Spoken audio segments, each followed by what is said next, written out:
live podcast sponsored by the Marin Fire History Group.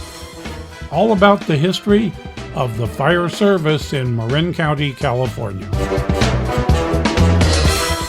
And now your host, retired Fire Chief Bill Lellis. Good day, and once again, welcome to the Marin County Fire Chief's historical website.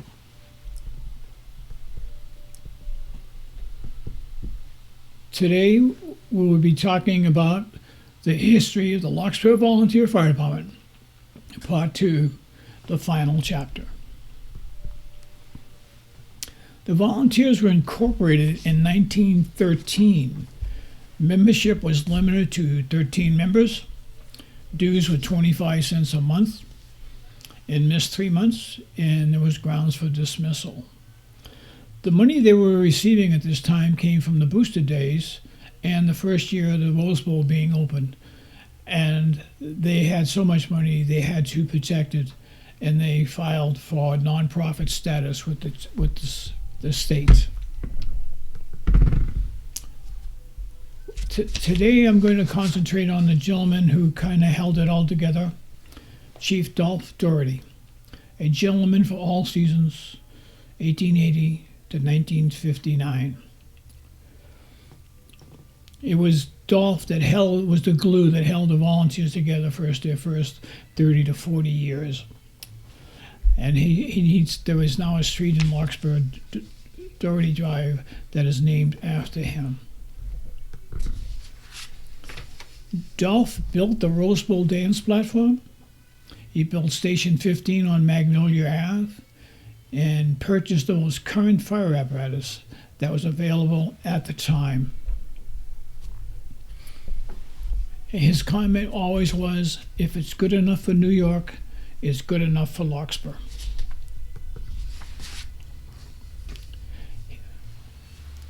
He was the son of a beekeeper in Bakersfield, California. And he had a tendency as a little kid to follow the fire trucks whenever they came by. So it got so bad that his mother had to pin a note on him saying, "Mr. Policeman, if you find our son Dolph following the fire engines, please bring him home. Thank you, his mother and father." And little did he know the future he had with the fire service.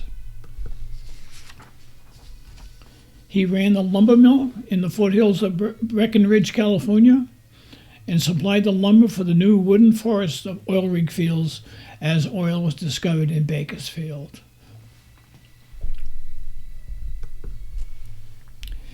In January of 2006, he came to Larkspur with his 19-year-old bride, Nil, to manage his uncle's lumber yard in Larkspur. The lumber yard was on Magnolia and ran between Kane Street and Ward Street. Dolph was very active in the civic activities of both the city and the county, and was a founding member of the new Tamalpais Forest Fire District in 1917.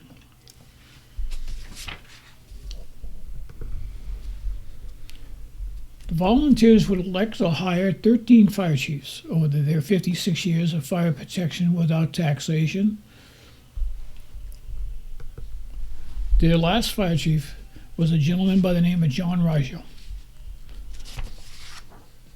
John, after his retirement from the fire department, was a very civic-oriented member of the community and ran the Minuteman delivery business and hired many of the volunteer sleepers to work for him. Being a volunteer meant a lot of training, and training was always paramount in the volunteers. Whether they were pulling a hose cart of 1,000 pounds to the 1,500 gallon per minute engine, knowing how to operate these apparatus was paramount in the volunteers' daily lives. When you take into account the new engines as they came around, the Stutz and the American LaFrances, they were full-time engines, just like New York City, and these volunteers took it upon themselves to learn how to operate them properly at all times and test them on a yearly basis. For all their efforts, the city fathers in 1962 gave the volunteer firefighters a raise of $5 per fire, whether it was for 5 minutes or 5 hours, and $2.50 per drill. Here you see sleepers and volunteer training with the testing of the La France on a yearly test. The upper farm is when they were burning buildings down to make room for Larkspur Landing. And at the black and white at the bottom is a typical Tuesday night drill with volunteer sleepers. The volunteers would respond to any call once the sound of the air horn was blasting. On the left, you see they came to Corte Madera when a restaurant was burning and helped extinguish that. On the upper right is a fire in downtown Larkspur, where the 1954 Jimmy was first in. The fire was started by 2 little kids playing with matches in the closet.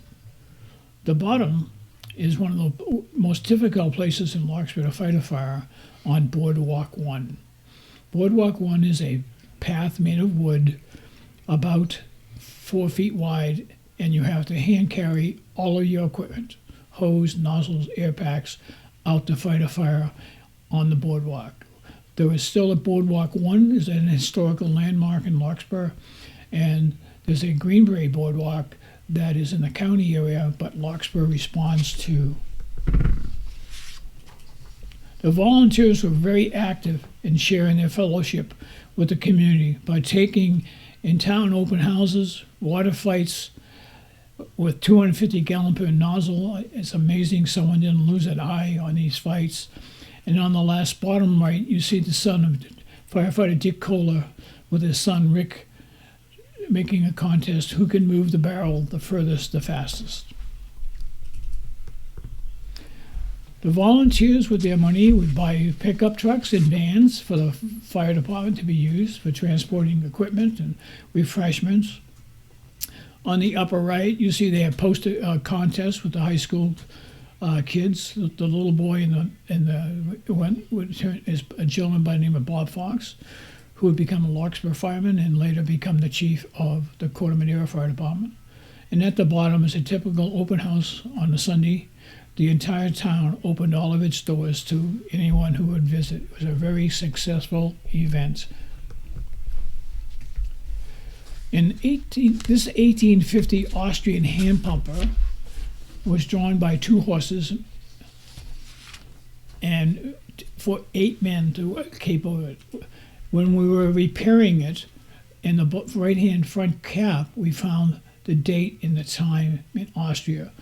The volunteers purchased this in about 1970 for $1,000, and it is the pride of the fire department, and it comes from Austria.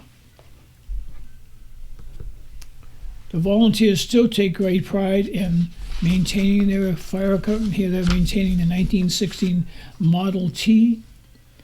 From left to right is Jamie Burns, Dennis Gelati, Mike McDermott, Rich Birnbaum, and Jeff Heath. They still work and maintain the equipment to this day. They say there's only one thing constant in life, and that is change. And the volunteers were no exception to that fact. How the volunteers became famous is with the Rose Bowl dance. And here's a typical hat battalion that you would check your clothes in. They would give you this medallion and keep one with your clothes, so when you left, you could get your hat and jackets back. The famous Rose Bowl outdoor dance prom opened in 1912. The Rose Bowl cost the volunteers $1,500 with payments of $15 a month.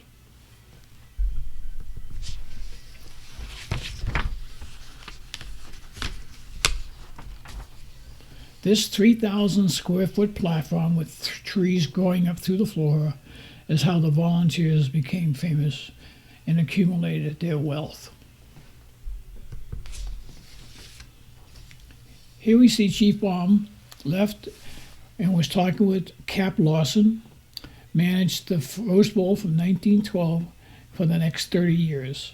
In San Francisco, he survived the '06 quake, but was lost in the ensuing fire. The question to you is, what is a piece of apparatus has the chief in his lap? The volunteers took great pride in providing fire protection to the community with not one penny of taxes. Their theme was fire protection without taxation. The volunteers maintained the firehouses, purchased all the equipment, installed a state-of-the-art fire alarm system throughout the community, and hired 3 full-time firemen, 1 man on duty at all times. In 1913, the volunteers moved from the so-called shack on Magnolia into the new station behind City Hall, which today is part of the Larkspur Library. Station 1 was built in 1937 for a cost of $18,000.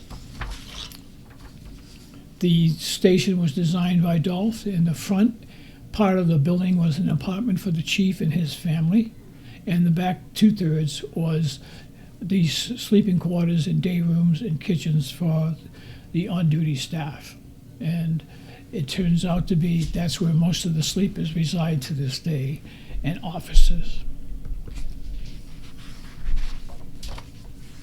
We take a quick look at all the things the volunteers did from the three firehouses. The first modernized piece of equipment is the 1916 Model T, the 1927 Stutz, and in front of Station 1 is a list of all the equipment they had purchased without taxing the community. During World War II, on a Saturday night, over 4,000 dancers gathered each night at $1 a ticket. Many GIs would write back from the war zones telling their girlfriends and wives the first place they wanted to go when they came back was to the Rose Bowl dance platform. The taxation without representation would come to a sad end in 1956 when the changing times, the volunteers could no longer provide the community's fire protection. So it was the job of Volunteer Fire Chief Warren Mistron to inform the City Council that as of January that year, next year, that we could no longer provide fire protection, and the city now had a fire department. Competition for the entertainment dollar in the late 50s and forward was very telling on the fire department. Once the bridge was in, the romantic ferry ride to the Rose Bowl on the train was no longer there. Broadway was open and had very active, and sports teams throughout the city all had one way of taking out away from the volunteers' dance. In the fall of 1963, the romantic sounds fell silent. The Rose Bowl was sold.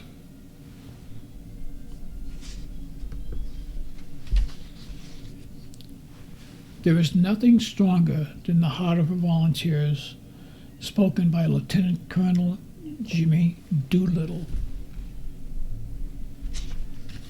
Jimmy Doolittle spoke those words on the deck of the aircraft carrier, USS Hornet. But his statement represents the men and women of the Larkspur Volunteer and their heart towards their community. The sun has set on this famous dedicated department. They serve their community well, and everyone should be very proud who took part in that organization. So on behalf of the Marin County Fire Chiefs, we thank you for watching this program, and we wish you all the best of luck, and remember, keep them small. Wait, one moment. We have to ask the chief. It says right here, We have a question for you today from Mr. Anonymous.